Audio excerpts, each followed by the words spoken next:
Sala Lilasari. Ikaw na naman? Bitawan mo nga ako! Umanin nun, kailangan mo sumama sa akin. At saan mo ako dadalhin? Alaman mo rin.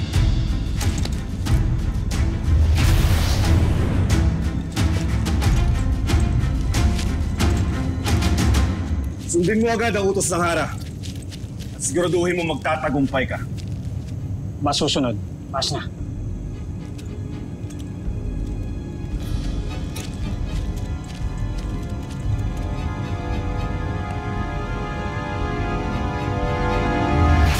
Bitawan mo ako! Kamagalala. Hindi kita sasaktan. Anong lugar to? At bakit mo ako dinala dito? Di mo ba nakikilala ang lugar na ito, Lilasari? Ito ang dati nating kuta. Dito tayo nag-ibigan noon. At dito mo rin ipinanganak ang iyong anak na si Deshna. Deshna? Iyon ang pangalan ng iyong anak. Deshna.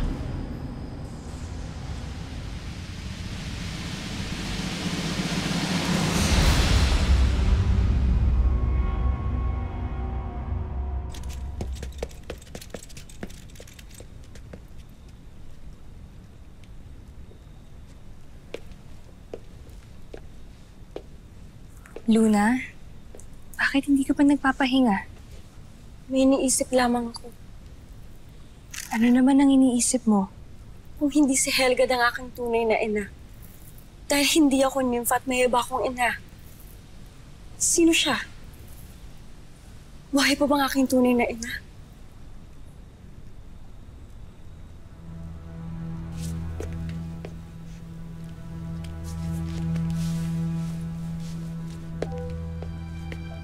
Oo.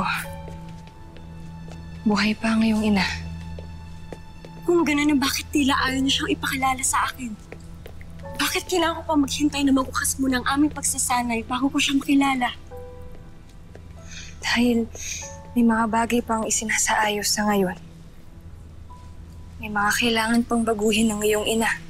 Baguhin? Ano ibig niyo sabihin? Luna, magtiwala ka na lamang. Para ito sa iyong kapakanan, pinapayo ko sa iyo na magtimpi ka na lang muna at maghintay ng tamang pagkakataon upang magkakilala kayo ng iyong ina. Hindi ko kilala yung Desh ng sinasabi mo. Anak mo siya, Lilasari.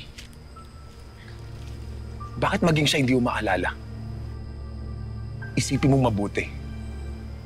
Alalahanin mo mabuti ang iyong anak, Lilasari. Sinabi nang hindi ko siya kilala!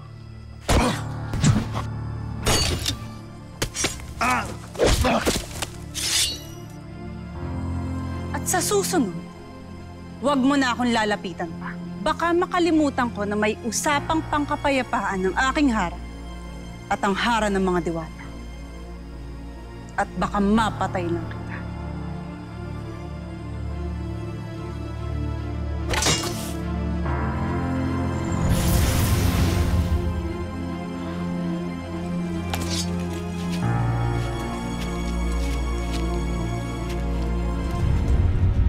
Sayang at hindi tayo kasama sa piging ng Lireo.